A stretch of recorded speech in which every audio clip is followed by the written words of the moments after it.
This is a Seedling Mat Temperature Controller.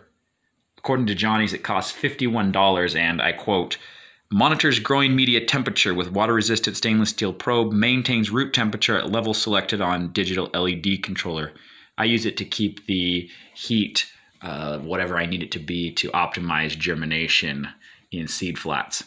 Anyways, Johnny says it costs $51, similar from most. I saw it in a garden store for $46.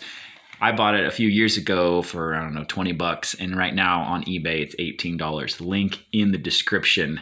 It's a good, it has the device and then you just plug whatever. Like I use it actually to run a soil warming, or actually it was a de-icing cable, which works like a soil warming cable.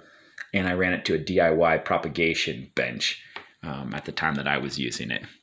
Anyways, you can get one of these heat mats that doesn't have a thermostat in it, or multiple if you want to, and then plug it into the thermostat and it runs.